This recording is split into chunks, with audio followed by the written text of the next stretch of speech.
Hello, you are listening to Germantown Community Radio, WRGU 92.9 FM. Welcome to the Jumpstart Philly Real Estate Radio Show, a weekly radio program that spotlights positive real estate development and neighborhood revitalization throughout Philadelphia. I'm your host, Derek Hengemel. Jumpstart Philly is a unique community development program that trains, mentors, networks, and provides funding to aspiring real estate developers in 7 different Philadelphia neighborhoods, including Germantown, where the program was founded. Jumpstart believes that you can do well by doing good and focuses on removing neighborhood blight, scattered site rehab, creating a healthy mix of affordable and market rate housing, and avoiding gentrification through slow, steady growth and keeping wealth local. Interviews are conducted during Jumpstart Germantown's weekly Jumpinar series on Monday nights at 7 p.m. held via Zoom webinar. For more information about these events, check out the events page at jumpstartgermantown.com. This week, I am speaking with an investor named Matt Wahl about property management and the differences between doing it yourself and contracting out. I hope you enjoy our conversation, and be sure to check out the podcast version of this program at jumpstartgermantown.com/media or wherever else you can find podcasts. And Matt Wahl has been investing in the greater Philadelphia area since 2011. He has experience with flips and rentals, and his main focus is rentals. He currently owns 21 rental properties in Philly, all while still being employed as a teacher. Creating systems and hiring out has been a key to the time management required to maintain a full-time job and efficiently operate rental properties. So without further ado, Matt, thanks so much for joining me tonight. Yeah, I'm happy to be here. So why don't you get started by just telling me about why you're the one that's telling us about property management? I guess over the past 9 years of investing, I've been forced into learning some things just out of necessity. If I wanted to keep acquiring property, I had to learn how to, set things up where I could still maintain my job because I didn't have enough income from the properties yet, because you're not going to get rich off one. And I guess the reason I got involved with Jumpstart was I had heard Ken Weinstein's name thrown around a little bit before, and then he spoke at a diversified investor group's meeting. And I just wanted to be a part of his, whatever he was doing. And they had the Jumpstart program, which I wanted to join, but I realized I was told I had too much experience, but they needed mentors. So I jumped in that way. And, however I can help out is what I want to do, because this is, what I enjoy doing. Awesome. And you're still mentoring. So I'm sure you received, yeah. So you received a few mentees after our huge class of 100, right? Yeah. I think I had like somewhere between 2 and 4 recently added on. I'm sure people in the call, know how valuable mentorship is in this sort of industry. So thank you for your work, and I'm sure you're doing a great job. So thank you. So now I just kind of want to talk about like where you actually gained the experience in property management. So maybe you can tell me about when you first started, Yeah. So I first started. Bought my first property in 2011. I moved into it in 2012. And at that point, I just rented out rooms to my now wife and friends. And then while living there, I bought another property, and I didn't have the know-how or the personality really to manage it. Even though I'm a teacher, at the time, I didn't have if I had to be in charge of a rowdy class, I was not the one that was going to do a good job. I had to make changes myself over time. But in the beginning, I hired a property manager just because I didn't know what I was doing. Mm-hmm. And I guess we got to a point where the property manager and my tenant were always button heads, to the point where the tenant had always done right by me. She always paid, she always, did what she needed to do. And I had to make a choice, between finding a new tenant because she was going to leave, or getting rid of the property manager. And I'd been told by a number of other seasoned investors, look, you got to learn how to manage your own property. So I figured out now was as good a time as ever. Mm-hmm. And so I was kind of almost not forced into it, but, I jumped in and did a little trial by fire.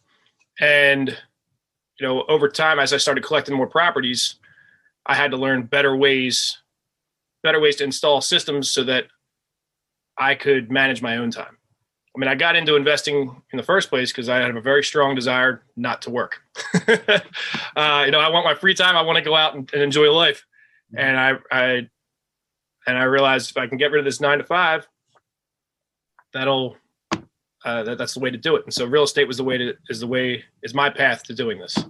And learning how to manage those properties is the way it's gonna work for me. So have you been full-time teaching since you started with real estate? Yeah. Right.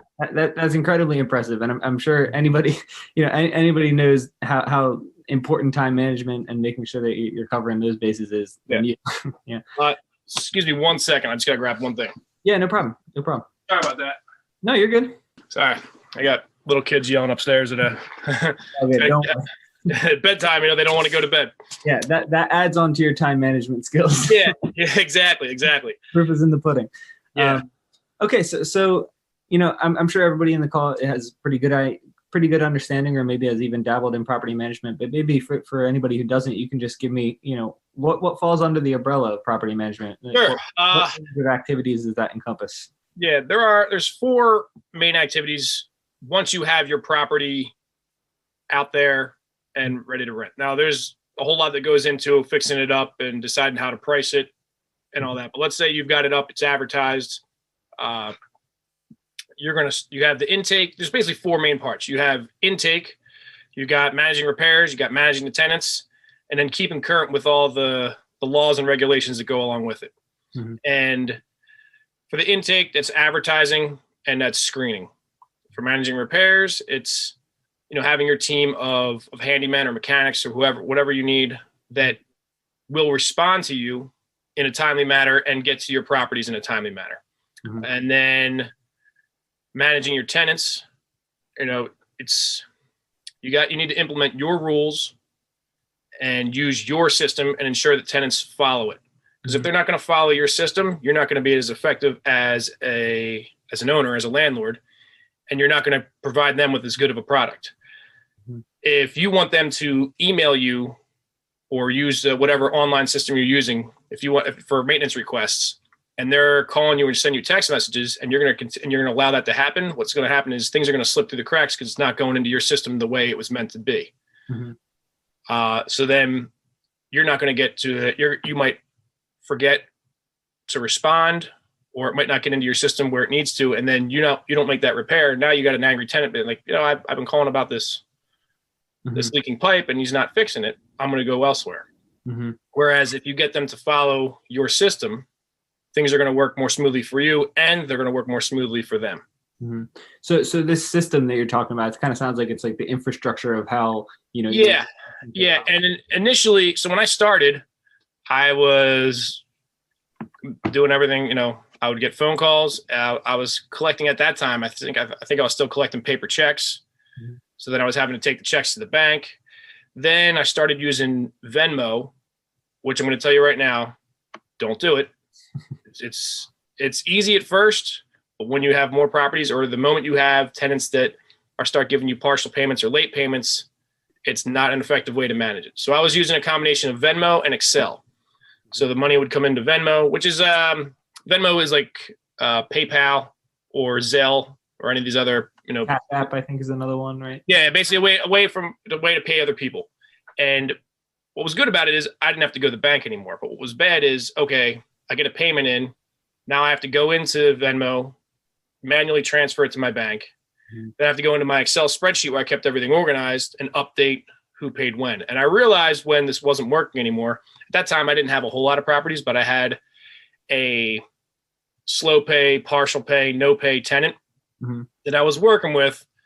But it got to the point where I didn't even know where they stood. Like I would go back, because every once in a while they'd be like, how much do we owe? And I'd have to go back, and I would waste all this time on them. And I was like, one, I made 2 decisions. One, I'm wasting too much time on you to not pay me regularly. And 2, I need to find a better system so that this doesn't happen to me again. Mm-hmm. So all these systems that you're talking about, and kind of, your staff of repairmen and your staff of, payment systems, all that, is you set that up before you sell the property, or is that something you can do, or sell or rent the property? Where does that implementation? Ideally, you already have it ready to go before you're renting the property out. However, and you're going to hear me say this a lot, as you're progressing through this, you need to constantly be looking for ways to improve your system to make your life better and make the tenant's experience better. Mm-hmm. So periodically I had to change my whatever system I was using, whether it was paper checks, paying through Venmo, or using an online property management system. And when I would switch it, I would just let all the tenants know, hey, look, we're making a switch.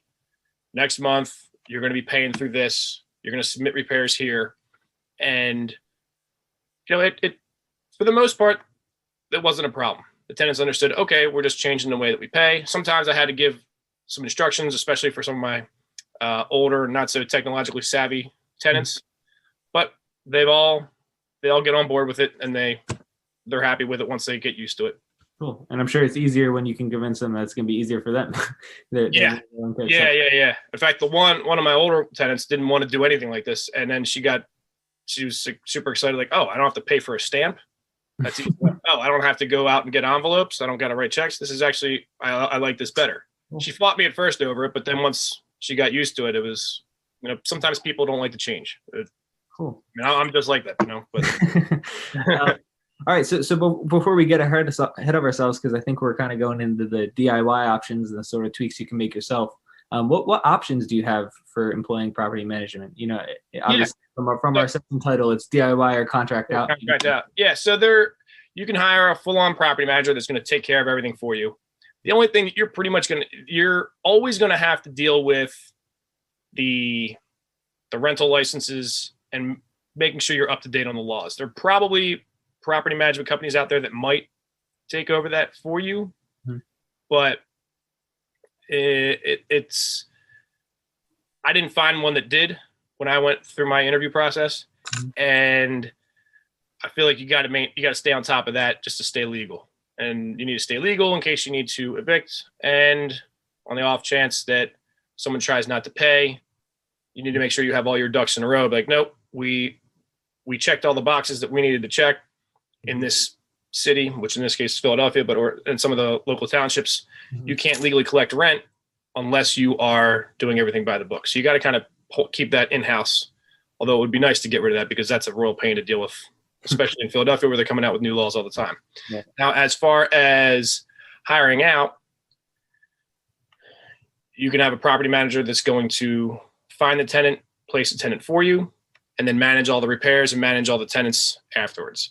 Some will you can choose how involved you want to be.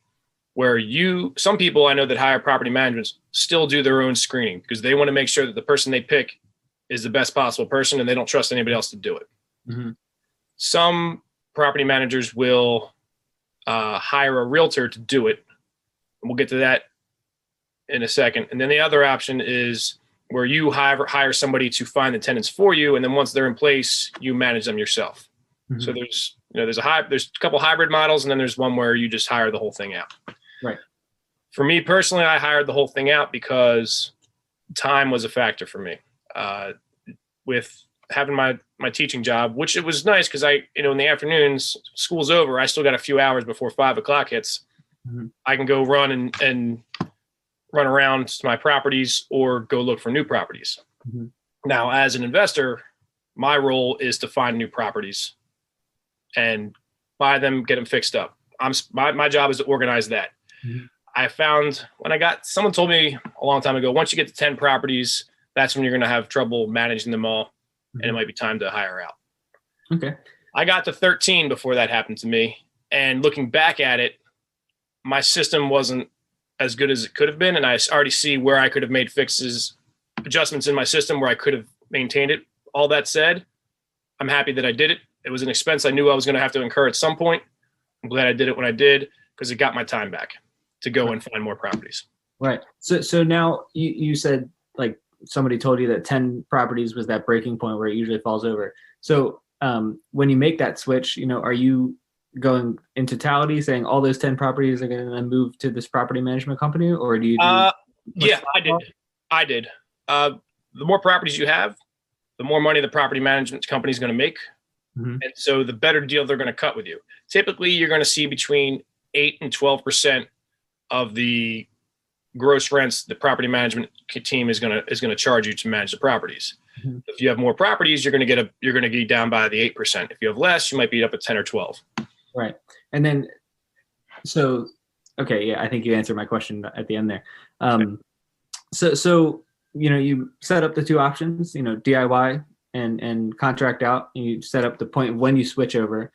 Is it a hard switch over, or is there like a transitional period? I kind of just asked you that, but yeah, it basically took about a month, maybe a month and a half, to transfer it all. Basically, I notified all my tenants, said, hey, look, you're going to be receiving contact either by email or by phone from this company. They're going to be my new property management company. And I even explained to them, look, the reason why I'm doing this, because I had somewhat a positive relationship with most of my tenants.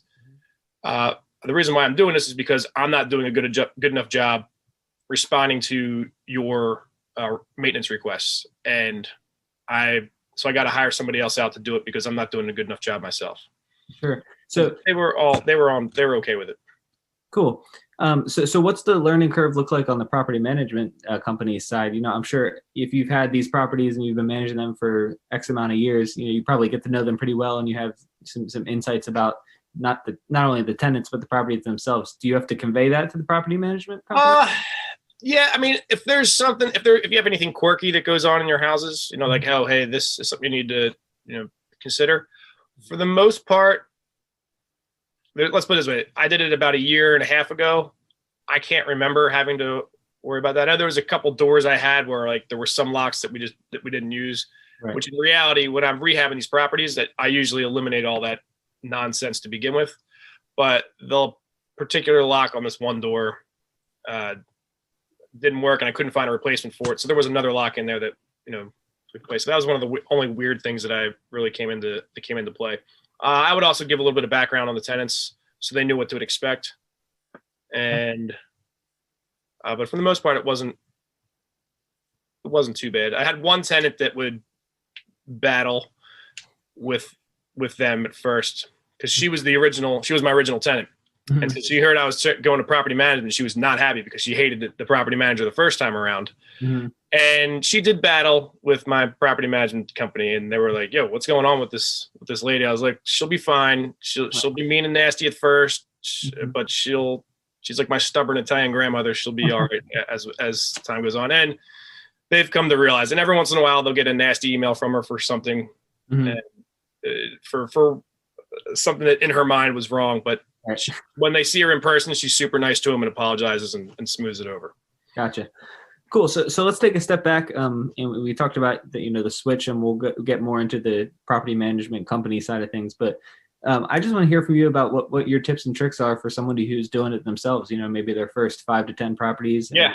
All right. So use property management software. That's gonna help you out with your organization. It's finding, and whatever you have a system, get your system lined up and stick to it. And ensure that the tenants follow your system. Mm-hmm. And so I looked at there's a variety of property management software out there. And there's some that are free. There's some that you can pay for. I don't know if Zillow has one or not. I can't remember I think they do now. It's not at the time when I was shopping around, it wasn't, it was a great place to advertise. Mm-hmm. But for managing the properties, it didn't have anything there. Cozy is what I used, and I found that one to be great. We tried to keep Cozy when I hired the property manager. The problem with Cozy is it didn't work well with his system because he was managing other people's properties, and it didn't mesh well with what he was doing. So he switched it into Buildium, which is another property management software website. And there's a few more out there. If you're doing it just for yourself, Cozy's great because it's all your properties. You can even set up so if you own multiple LLCs, or if you have some in your name and some in an LLC, you can direct the payments to go to different bank accounts. So, and you don't have, when the payments come in, you don't have to transfer it. It gets transferred automatically. Automatic late fees get applied if you want to. Maintenance requests can be done through Cozy. So this way there's a written record. And that was where I messed up. I was still taking phone calls and text messages from my tenants, Mm-hmm. And then I'd get the text message. I would shoot a text message to whichever mechanic I needed, if it was my roofer, if it was my plumber, or whoever, and then they'd go take care of it. Sometimes, I'd get the text when I was out with friends or family, or if I was driving, I'd see it. I'm like, okay. And then I'll deal with that later. And then I'd forget about it because it's a text message and they get lost. Mm-hmm. I should have set them up in Cozy to say, no, you have to submit maintenance requests through the system. So the property management software cuts out that middle step. That property management software is invaluable. It's actually Dave Van Horn, who I don't know if any of you guys know him, but he's a big time investor, where he told me that he was the one who said, when you got to do it until you get to 10 and then hire out. With the property management software that's available now, you could probably go significantly higher with what you can manage, just because of all this. All this stuff has been automated for you, so you don't have. It sends reminder emails like, "Oh, payment's coming due." You can even set up where it auto deducts. There's a lot of things you can do with it. If you're just tuning in, this is an interview with an investor named Matt Wahl about property management and the differences between doing it yourself and contracting out. Thank you for listening to the Jumpstart Philly Real Estate Radio Show on Germantown Community Radio, WRGU 92.9 FM. I hope you're enjoying the discussion. So what else? What other, Okay, so when you're advertising, you want to take professional pictures. Mm-hmm. Yeah, I think my guy charges $150. I've seen other guys out there that charge around the same, where you get nice pictures of your place. Mm-hmm. And because what you're trying to get as many people to come to take a look at your property, because the more people you have, the more applicants you're going to get, and the better applicant you're going to get. If you have a nice property, you want to show it off. At the same time, you don't want to lie in your pictures. I've had plenty of people come to my properties and say, "Oh, this actually looks like the pictures. We were just at this other property, and we got to the house. It didn't even look like the same house." And that's the first taste in their mouth they get when they walk into the property is, "Oh, it didn't look like the pictures," and they're not gonna apply to your place. Mm-hmm. So take nice pictures, but make sure that they reflect what the property actually looks like. But before we move on from that, we had a jump in hour a few weeks ago on staging, and how important that was in advertising the property. Is that something that you would take on as? I never felt the need to stage when I would take my pictures, and I found that if it was priced right and I had nice pictures, I'd be inundated with requests to come see it, and that kind of all works like a funnel. You're going to get this many people that are going to kick the tire and say, "I'm interested." This many people that are going to go through, actually set up an application or set up an appointment. This many people are going to apply, and this many people are going to follow through and respond to your questions. Mm-hmm. And then at the end, you're going to pick one. Staging, it seemed like it was going to be more hassle than it was worth. Like, because you got to pay for it. Two, you need to get the stuff in there, then you need to get the stuff out for when the tenants move in. So I didn't think it was needed for what I was doing. And Cool. And so that we're all clear, I rent properties that are in maybe the 800 to 1200 range. Mm-hmm. So a lot of them are in. I mean, they're not terrible. Well, some are in rough neighborhoods and some are in so-so neighborhoods. But I only have one that you would consider like a high-end one. But I don't even think that needed to be staged. Cool. Yeah, I appreciate your perspective on that, because it's funny. A few weeks ago, we had someone on here who was saying, "Stage, stage, stage. You got to stage. You got to stage." But obviously, it's proven to be successful for you. Yeah. And now, was that for renting or was that for selling properties? For sales, more. I think a little bit of both. But I think that the point still stands that there's plenty of ways to do it. People make it on either side of it. Yeah, as long as you have good pictures, that's good. 3D tours got very popular, especially with when Corona and the shutdown first hit and you couldn't get into properties. Having a 3D tour was key. Mm-hmm. And so I've done that a couple times, but it's still good to have just normal pictures as well. I've had a few up since then, but I've done 3D tour twice, but then with The other times I just used the regular pictures that I already had when I had turnover. Both are good. I don't think the staging's necessary. Now, jumping further into the most important part about managing property, if you're going to do it yourself, is before the tenant ever moves in. It's screening your tenants. What I did was I used to call. I would, put the advertisement out there, and then I'd get emails through, and I used Zillow. And I know now you got to pay for it. It used to be free, but even with what you got to pay for it, it's not super expensive. Mm-hmm. I would use Zillow because that hit the most places. Craigslist used to be the place to go for apartments or for rentals, mm-hmm. but Zillow kind of took over. There's some other ones out there that like Trulia and HotPads, they're all underneath Zillow's umbrella. When you put it up on Zillow, it goes to Trulia and HotPads. The Cozy, which is my management software, also advertises, but no one's going to Cozy mm-hmm. to go look for a property.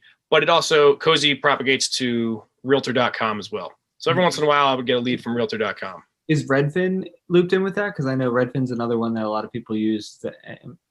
I don't remember. I'm sure something probably posts in there.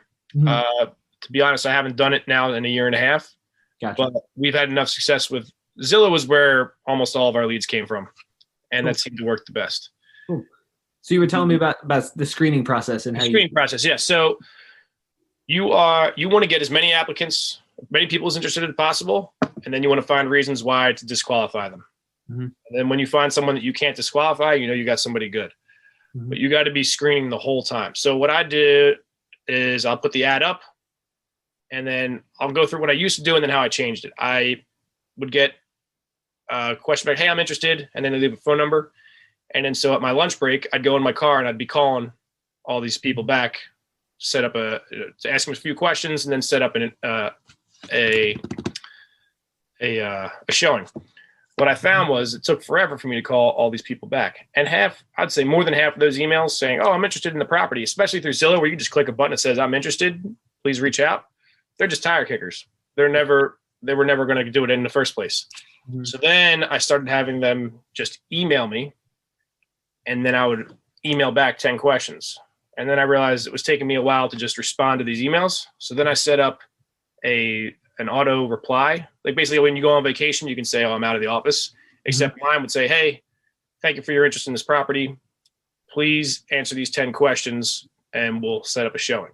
Mm-hmm. And that eliminated a lot of people because some people wouldn't want to answer the questions, or they were just tire kickers to begin with. Every once in a while, I get somebody answer one question and then reply back like, hey, when can I get my showing? I was like, you need to answer the 10 questions. If you can't follow the rules now, you're not going to follow the rules once you're inside.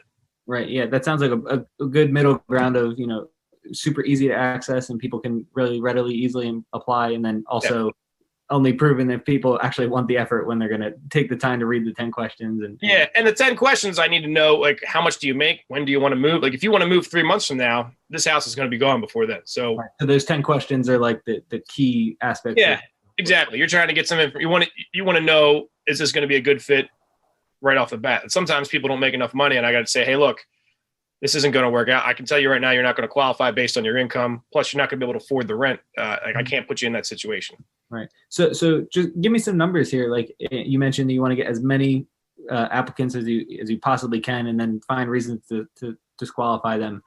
For like a typical row home in Germantown, how many applications would you be looking to get? I mean, obviously it's going to vary depending on the market, but yeah, you're talking like 10, 50, 100 applicants. When it came down to actual applicants, I'd probably get 5 to 10. Mm-hmm. And that's, especially as I got better with my rehabbing, and like you'll notice like I started to make a system of that. Like my contractor who I used, mm-hmm. it got to the point where he didn't even ask me like what I wanted in there because he knew. It's like, always white cabinets, same mm-hmm. countertop, everything, same floors, boom, boom, boom. It always looked the same. So it was easy for him. So he knew what he was doing when he jumped into it. Mm-hmm. But if I could get 5 to 10 applicants, that would be great. Mm-hmm. 10 I rarely got. Usually I'd get 3 or 4 or 5 applicants. And then out of those, because you also got to consider where my properties are located aren't always the best of areas. So I'm not getting people with the highest credit scores. Right. So, but from what I'm picking from, if I can get somebody, over 550 who showed that they're paying their bills, but they may have student loans or maybe they had a hiccup in the past. And then you can see it in the credit report. Like, okay, this person's paying their car loan. They're paying their phone bills. They're paying their utility bills. If they're paying those monthly bills, there's a good chance they're going to pay me. Gotcha. If they're not paying those bills, that's when you want to, all right, on to the next one. Right. So tell me, now that we're getting into actually getting people to apply, do you process application fees, or do you, what sorts of barriers do you like? Yeah. So the application fees, it used to be the landlord would charge you, $25, $50. Mm-hmm. And the landlord would actually receive the money from the tenant, and then they'd go and use that money to pay for the credit and background check. Mm-hmm. Now that stuff's all online. So I direct them to a website. So there's actually 3 places that I found that do this. It was way more than 3, but there were 3 main ones that I was looking at. Cozy does it. Zillow does it. And the reason why it was nice that Zillow does it is that they've already put their information into Zillow. That's how they reached out to you. Mm-hmm. So they could easily do their credit and background check on that. And now you got it. Sometimes I'd get the credit and background check before they even saw the property. And I could tell them right off the bat, no, this isn't going to work. Or, oh, I got to find a time to get this person in because their credit score is over 600. And I never see that. Then Cozy also does it. What's the nice part about Cozy is if they enter their information into Cozy to do the credit and background check and you select them, they're already in Cozy's system. It's a nice streamline to get them in. And then there is Rent Perfect. There's also tenantscreening.com, the National Tenant Network. There's a variety of others out there. Of the 3 that I used Zillow, Cozy's, and Rent Perfect. I liked Rent Perfect's the best because it looked like an actual credit score, like an actual credit report. So it had raw data in there, but you had the most amount of information. Zillow and Cozy, while they looked nicer, they were prettier, they didn't have as much of that information. They all pulled their information from the same spot, but I was getting the raw data from the Rent Perfect, which once you figure out how to read it, it's not that bad. It doesn't take a rocket science to figure it out. But you can see what the little acronyms, they'll have a legend for all the acronyms or all the initials on the side for you. So you can get a better idea of how this person pays and what they're paying for. Cool. Great. Thanks, Matt. So we have about. Sorry, but I never answered the question though. The fees, right? So right. Yeah. So how the fees were typically incorporated, but yeah, maybe you can. So instead of them paying me, the application fee is charged by either Zillow, Cozy, or Rent Perfect, whichever one is doing. I think Zillow was $30, Cozy was $40, and Rent Perfect was $35. I typically directed them to Rent Perfect, and then they would just go on Rent Perfect's website and pay the fee, and then their reports would get sent to me. Mm-hmm. Sometimes I would accept Zillow's if they had already done it. The nice part about Zillow and Cozy is chances are if you're looking at apartments, you're looking at more than just one apartment. So if you send in an application, if you pay for a screening for a house, down the street, and either you don't get it or you decide you don't want it, you don't have to pay for another credit and background check for my apartment. Or if you're looking at mine and you get rejected, hey, you can still use that same credit and background check. You don't have to pay for it again when you go to the next place and apply there. Right. Cool.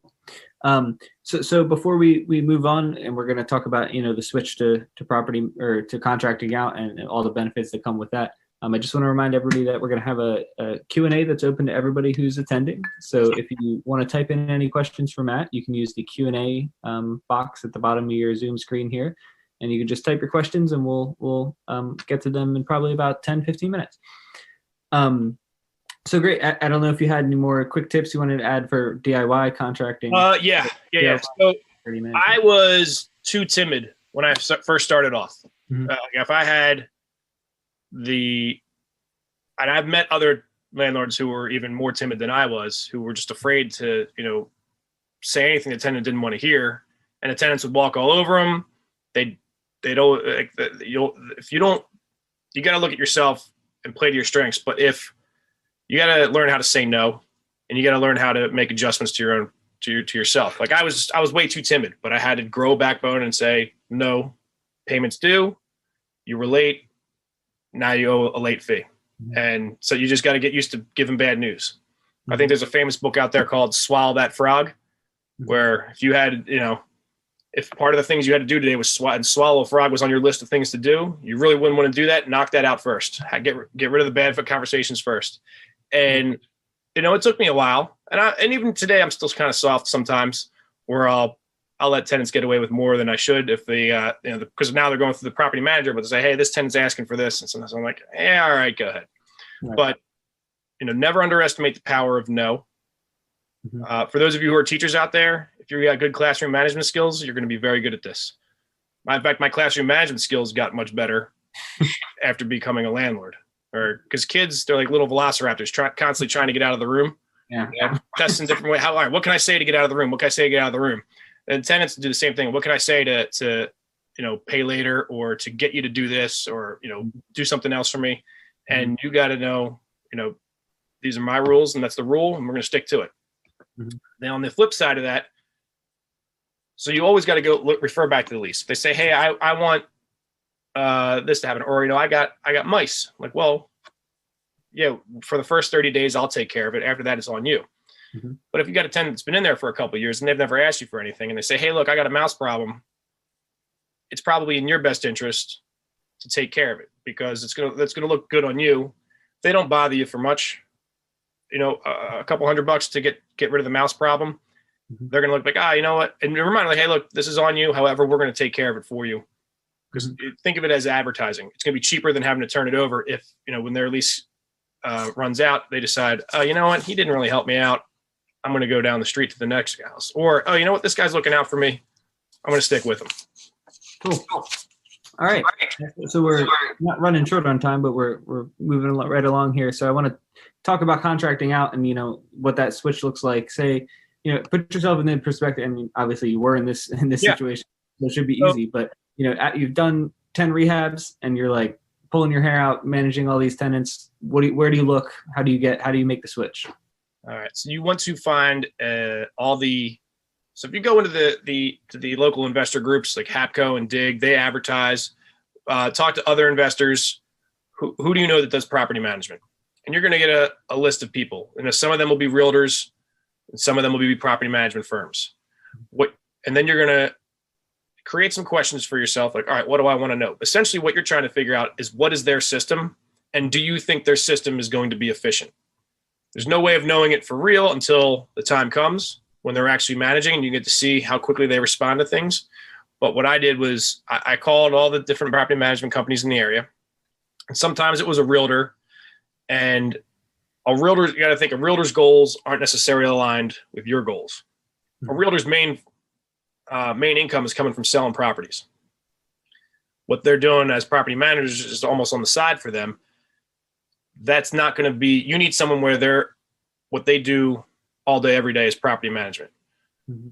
I'm not going to have a lawyer who is well-versed in real estate law help me out if I'm going to get a divorce. I want a divorce lawyer if I'm going to get divorced. I want a property management company that's going to manage my properties. And then you want to find out their fees. What do they charge for? Some you just get charged the percent to, okay, it's the 8% or 10% or 12% of the rent. Some might charge you for having to go, if a tenant calls and says, hey, I need, there's a problem, they may charge you to go out and look at it. You don't want that. You don't want to get charged. You don't want to get nickeled and dimed the whole way through. So find out what their fees are, what they're going to charge you for, and what they could possibly charge you for. And you want to find out, okay, how much are they going to charge you to place a tenant? How much are they going to charge? Because if they're charging to place a tenant, their goals aren't always necessarily aligned with yours, because they get paid on the turnover, where you lose money on the turnover. Not only are you losing money from not making income, but then when they get a new tenant in, they're taking the first month's rent or the first half month's rent. Now, you want to make sure that they make money too. So there are ways, that's a reasonable cost, but just keep that in mind when you're interviewing. And then as you're asking them questions, you're trying to say, like, how would you, okay, a tenant calls you you get a phone call at midnight, who's answering it?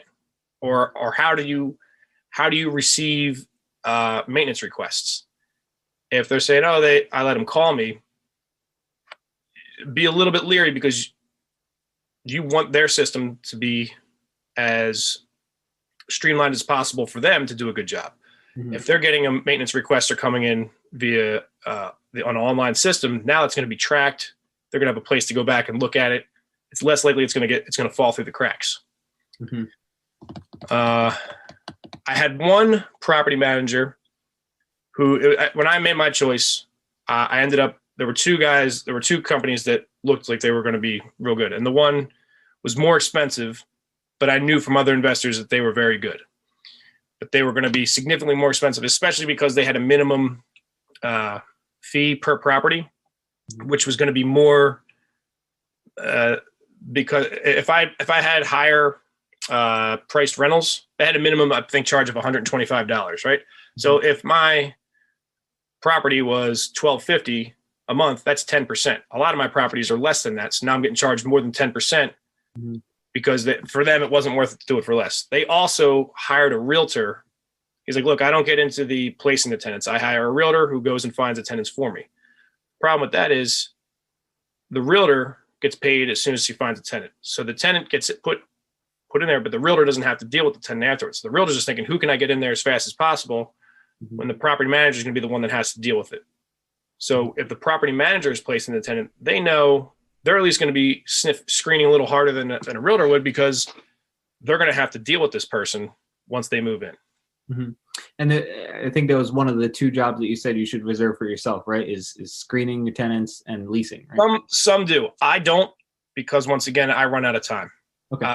When I was at one point, I had maybe 2 or 3 going at the same time, where even though I'm not answering the initial emails because an auto reply goes out, I still have to read all their responses and then schedule them for their showings, and then do all the background calling afterwards. And it was eating up all my time to the point where I wasn't finding new properties. I wasn't focusing on my advertising. I wasn't focusing on following up with potential sellers.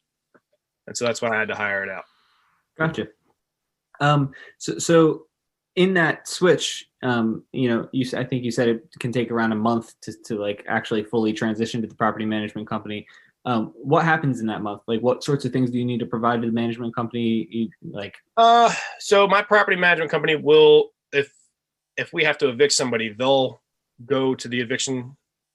They'll go to the court. They'll go to court on my behalf. Mm-hmm. So I make sure that I have the certificate of rental suitability and the rental license in their hands. So I take care of getting it set up on my end, and then I just email a copy over to them so they have it, so they can present it in court. All the security deposits. You don't have to send the money to them, but you got to send them, hey, look, if there's been any, you need to set up, like, all right, this property has this much in the security deposit. This property has this much in the security deposit. I think we ran into a snag at one point. I don't think my record keeping with my security deposits was up to date when I sent it over. And so I'd raised rent, and the property manager didn't realize that this tenant had been there for a few years. Mm-hmm. And so when they moved in, rent was $850, and when they were moving out, it was $950. And so they were going to give them back the $950, or they were deducting off the $950. And I was like, whoa, actually, it's only $850 that's in the security deposit. So they had to quickly go back and talk to the tenant, like, hey, look, we made a mistake. And the tenant understood, because the tenant knew that they only put $850 in the security deposit. But that's something that you need to stay on top of and let your property manager know how much is in there. Once they're in, the likelihood of them getting renter's insurance is less because they're already in. There's no reason for them to get it. Mm-hmm. But I do require it. It's just a matter of me remembering to have that in my checklist of them actually getting it.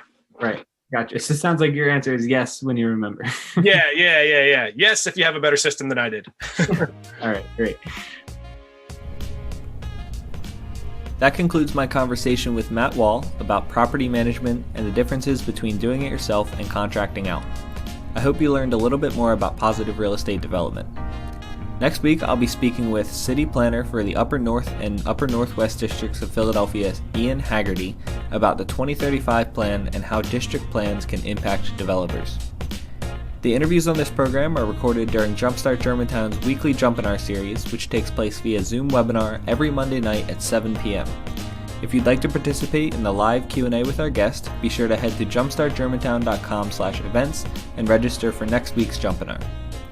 And if you're interested in starting a Jumpstart program in your own community, visit gojumpstart.org and see our how-to guide and open source training workbook. Thanks so much for listening to the Jumpstart Philly Real Estate Radio Show on Germantown Community Radio, WRGU 92.9 FM. And be sure to tune in next week.